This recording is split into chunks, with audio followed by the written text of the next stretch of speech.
Hi, and welcome to episode 5. So the question I get asked the most is, how much do you earn? I think no matter what career you're in, people don't really want to answer when they're asked about their financial situation. So buskers really are no different.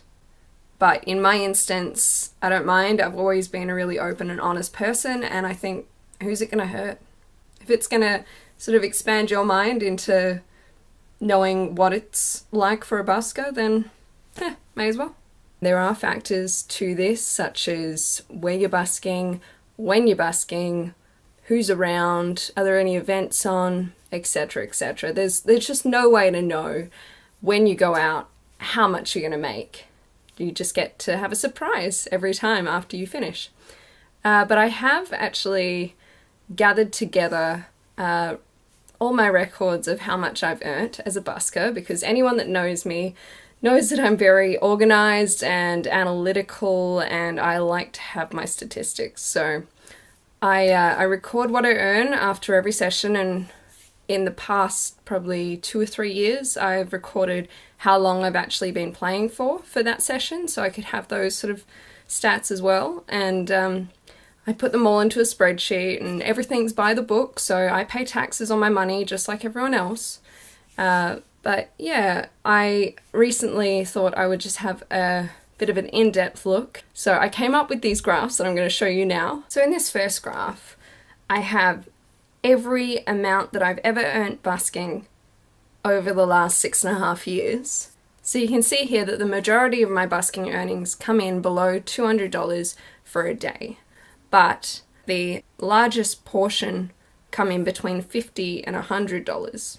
As I said, it's all up to chance, but sometimes I do earn less than $10, and those days are complete fails, and I go home feeling disappointed and down. But, you know, I tried, and the key with busking is just persistence and getting back out there, just like getting back on a horse, and hoping that it's going to be a better session.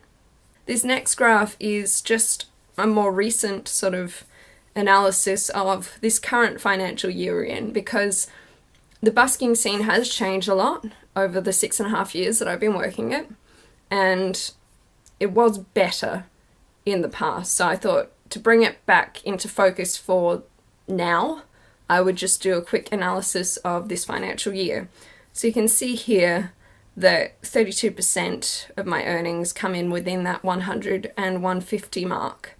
And then closely behind that, we've got 29% coming in between $50 and $100. And then the above $250 range has completely disappeared. And I've still got a little chance there of that below $10 range. It's not too bad, but it certainly doesn't have those big wow days like it used to. So the next one is my hourly rate. So if you take what I earned and divide it by the amount of hours that I performed, this is my hourly rate. We can see here that the majority of what I'm earning is between $25 and $40 an hour. But then if we actually look at this next graph, which is comparing it to a normal office job, so if I was to work a day in the office compared to my maybe 3.5 or less hours out busking, these are the rates. So I think an office job at the moment, minimum wage is about $18 or $18.50 or something. So it really is less than 20% of the time that I'm actually earning enough to compare it to a day in the office. The thing is, it's busking. It's performing music for the public, and you kind of have to put that into perspective. Okay, so I'm not earning as much as I would if I was sitting in an office, staring at a wall, staring at a laptop, just, being bored out of my mind.